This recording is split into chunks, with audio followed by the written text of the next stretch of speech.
Hello students, कैसे हैं आप। आज मैं आपको बताने जा रहा हूं, मेरा टॉपिक है आर्टिकल एंड सीपीसी। आर्टिकल और सीपीसी के बारे में जानकारी लेंगे। तो यहां मैं लिख देता हूं आर्टिकल और सीपीसी, इसे आज जानना है। तो इसके पहले, इसे जानने से पहले हमें जानना होगा जो इंडियन कॉन्स्टिट्यूशन को,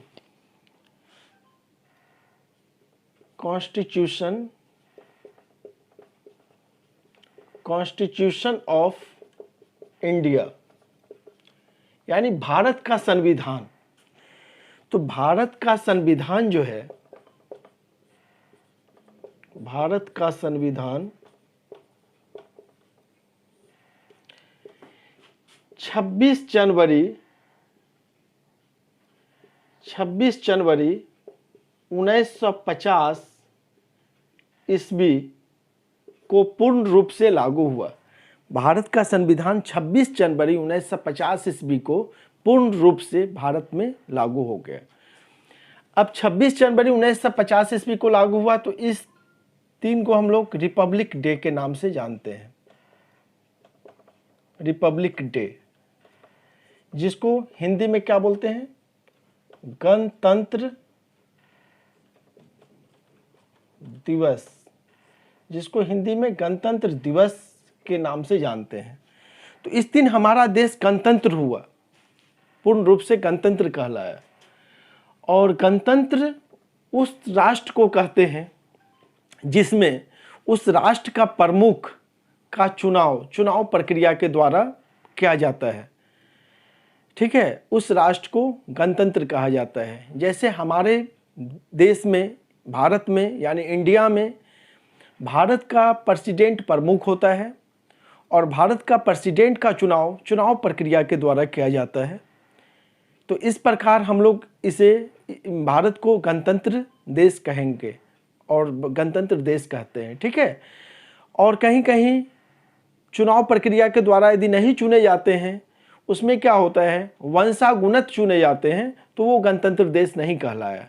जहाँ पे प्रेसिडेंट को, जैसे वहाँ का जो प्रमुख होता है उस राष्ट्र का, उसे चुनाव प्रक्रिया के द्वारा चुनते हैं, तो वो राष्ट्र क्या हुआ? गणतंत्र हुआ, वो गणतंत्र देश कहलाता है। और हमारा संविधान जो कि 26 जनवरी 1950 ईस्वी को लागू हुआ, इसलिए हम लोग इस दिन को रिपब्लिक डे यानी गणतंत्र दिवस के रूप में मनाते हैं।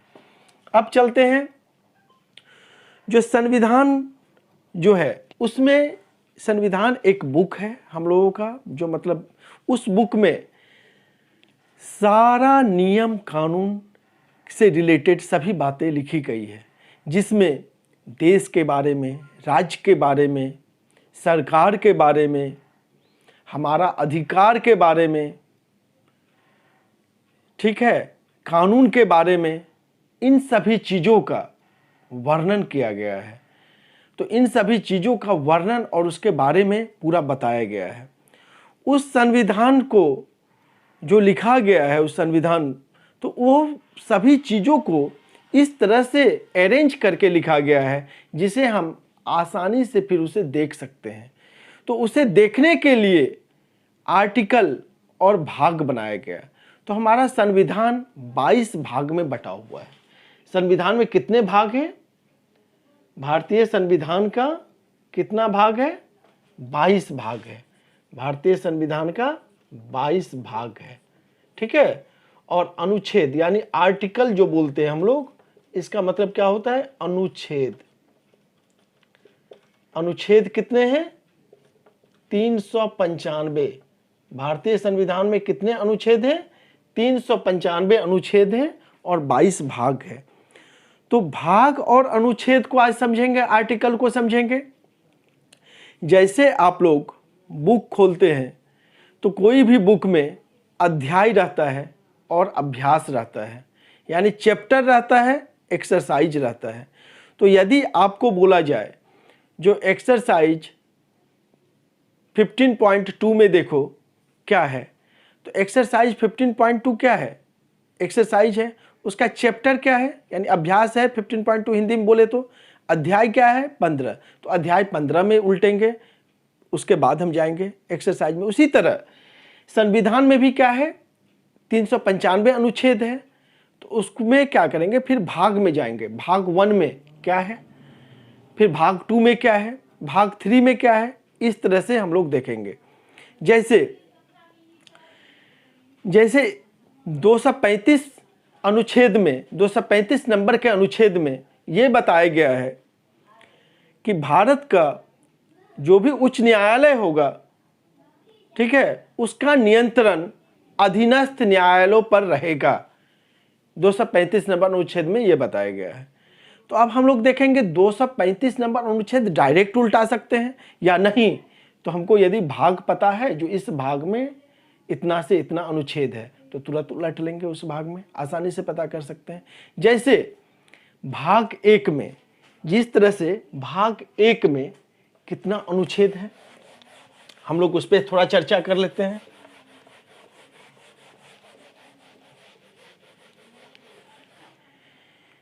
जैसे मान लीजिए हम भाग 1 लिए, ठीक है, भाग 1 में कितना है, आर्टिकल यानी अनुच्छेद कितना से कितना है, अनुच्छेद 1 से 4, ठीक है, 1 से 4 आर्टिकल यानी अनुच्छेद 1 से 4 किसमें, भाग 1 में। फिर भाग 2 में जब जाएंगे तो 5 से 11, इस तरह से फिर बढ़ते जाना है, ठीक है। तो भाग में कितने अनुच्छेद है वो दिया रहता है। कुछ चर्चा कर लेते हैं इसमें। अब अनुच्छेद 1 यानी आर्टिकल 1 में क्या है, अनुच्छेद 1 में, तो अनुच्छेद ये बताता है भारत राज्यों का संघ, यानी संघ का मतलब यूनियन, ठीक है, यूनियन। भारत राज्यों का क्या है, संघ है यानी यूनियन है। ये किस में बताया गया है, अनुच्छेद 1 में। भारत राज्यों का संघ यानी अनुच्छेद 1 में बताया गया है, संघ है। अब अनुच्छेद 2 यानी आर्टिकल 2 में क्या बताया गया है, आर्टिकल 2 बोलता है जो आप किसी भी राज्य को या उसकी सीमा को अपने में जोड़ सकते हैं, ठीक है। तो जोड़ना यानी राज्यों को जोड़ना बोल सकते हैं। जैसे सिक्किम एक स्वतंत्र देश बोलिए या राज्य बोलिए, ये था, इसको भारत ने अपने में जोड़ लिया। सिक्किम को भारत ने अपने में अपने राज्य के रूप में जोड़ लिया। तो सिक्किम को जो जोड़ने की प्रक्रिया आई, तो 23 अप्रैल 1975 को, 23 अप्रैल 1975 को, 23 अप्रैल 1975 को ये लोकसभा में पास किया गया इस बिल को। फिर 26 अप्रैल 1975 को ये राज्यसभा में पास किया गया। और उसके बाद 15 मई 1975 को 15 मई 1975 को राष्ट्रपति फखरुद्दीन अली अहमद ने इस पर सिग्नेचर कर दिया, हस्ताक्षर किए। उसके बाद 15 मई को पूरा प्रक्रिया पूरा हुआ और 16 मई 1975 को 16 मई 1975 को सिक्किम भारत का 22वां राज्य बना। 16 मई 1975 को सिक्किम भारत का 22वां राज्य बना, यानी भारत ने सिक्किम को अपने राज्य के रूप में मिला लिया। तो अनुच्छेद 2 में राज्यों को जोड़ना है। अब आते हैं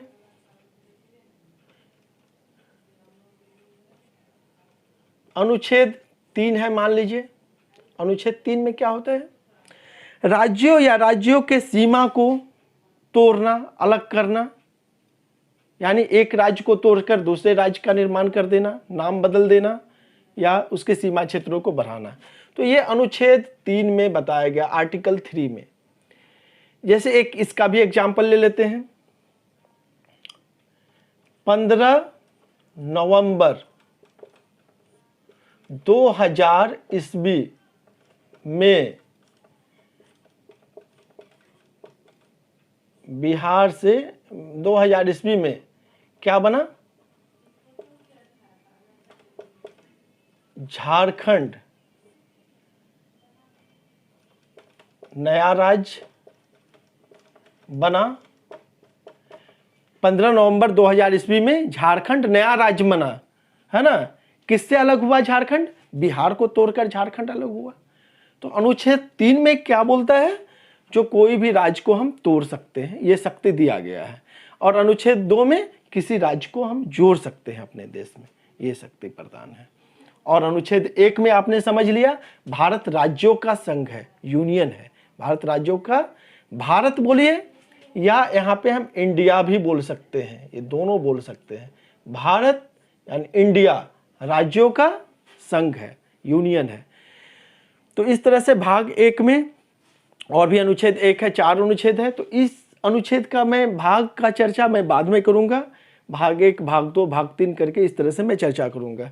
अब जैसे कुछ अनुच्छेद हैं, जैसे मान लीजिए अब 235 में हम बताया उच्च न्यायालय का नियंत्रण जो है अधीनस्थ न्यायालयों पर रहेगा, अनुच्छेद 235। अनुच्छेद 52 में आप देख लीजिए राष्ट्रपति की चर्चा की गई है। अनुच्छेद 79 में 79 में चले जाइए तो आपका जो है सांसद का चर्चा किया गया है, संसद का चर्चा है। तो अनुच्छेद 79 में संसद और 52 यानी 79 में संसद और 52 में आपका प्रेसिडेंट यानी राष्ट्रपति का चर्चा किया गया है। तो इस तरह से है। तो ये भाग में आपको फिर बाद में पढ़ाऊंगा, धीरे धीरे समझाऊंगा। अब मैं चलता हूं आर्टिकल और भाग आप समझ गए। अब चलते हैं सीपीसी क्या होता है। जैसे अब लॉ में आते हैं, जैसे मैंने बताया आपको, जो संविधान में क्या चीज़ का चर्चा किया गया है?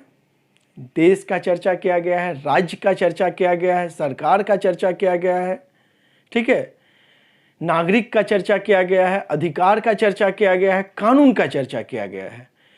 तो ये तो मैं भाग के द्वारा अनुच्छेद को समझाऊंगा, उसमें आपको समझ में आ जाएगा। लेकिन अब हम लॉ का पार्ट को लेके आगे चलते हैं, कानून के पार्ट को।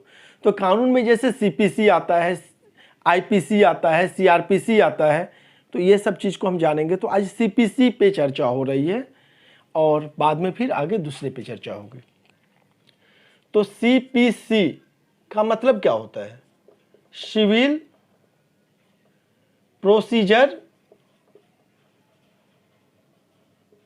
प्रोसीजर कोड, जिसको क्या बोलते हैं? सिविल प्रक्रिया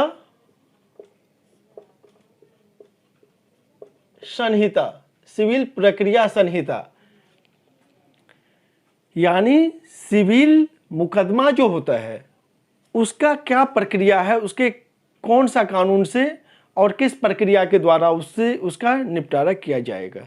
तो ये सीपीसी में दिया गया है, ठीक है, सिविल प्रोसीजर कोड में।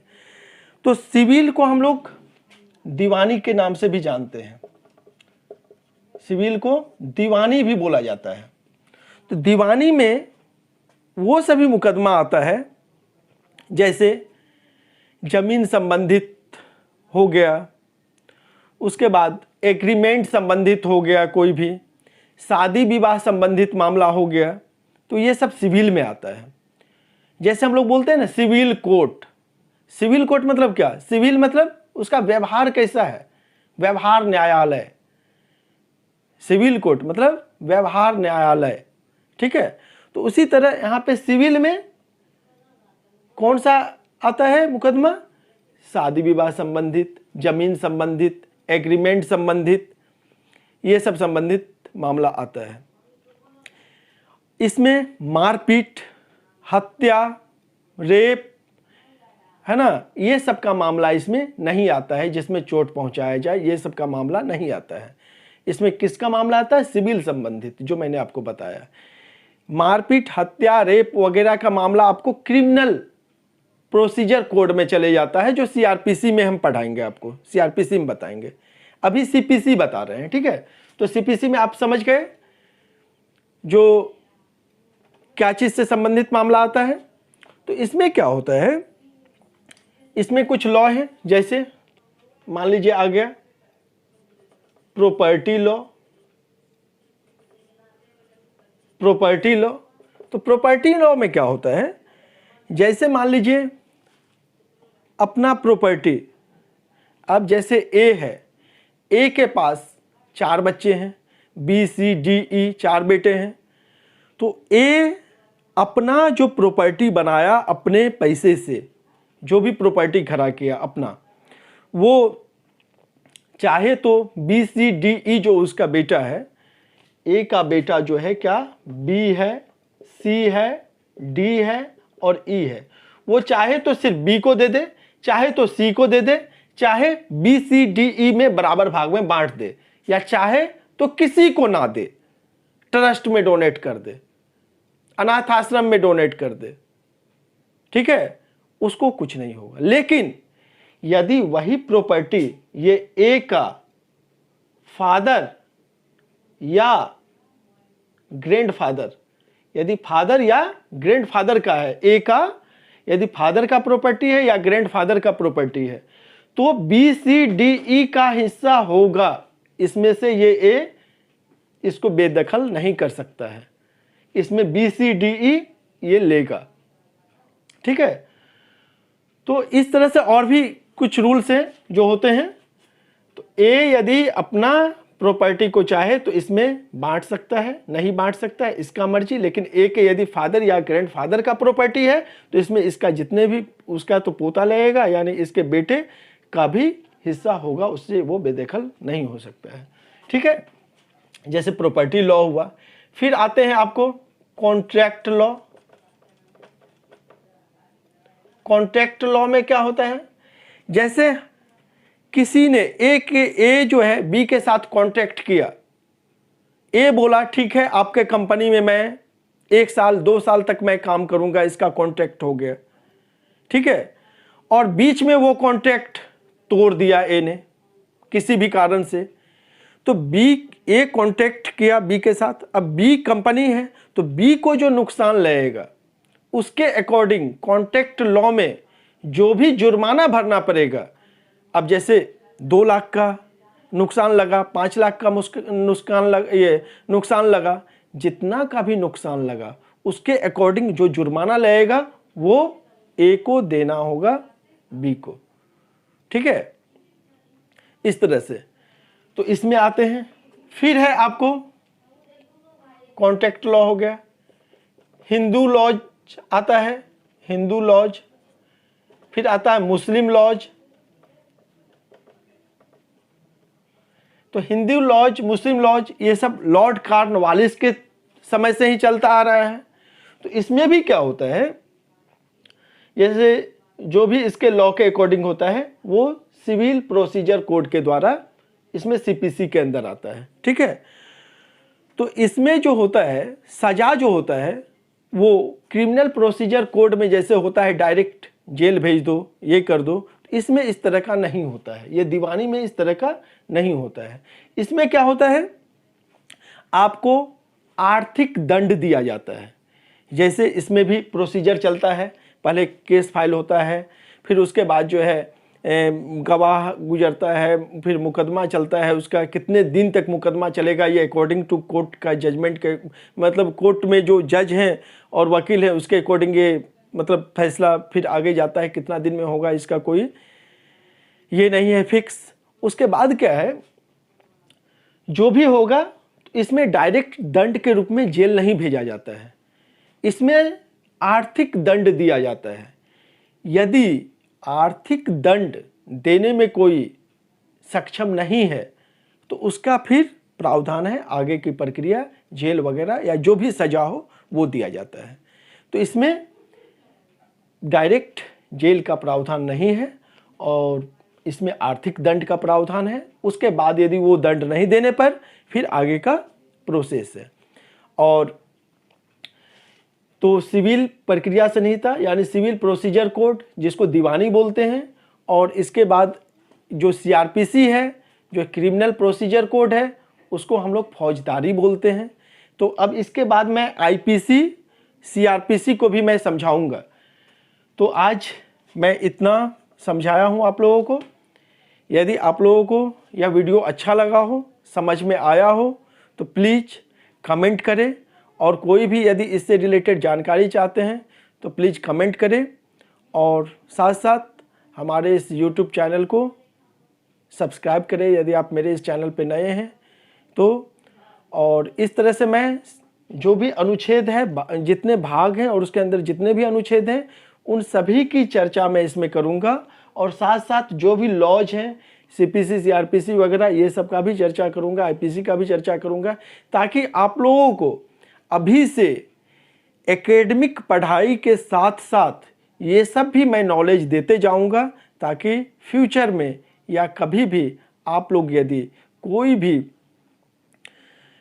ये कॉम्पिटिटिव एग्ज़ाम दे या कहीं भी यदि इसका ज़रूरत हो तो ज़रूर है, जो मैं समझूंगा जो मेरे द्वारा ये पढ़ाया गया कुछ सार्थक हुआ और किसी को हेल्प मिला। Thank you.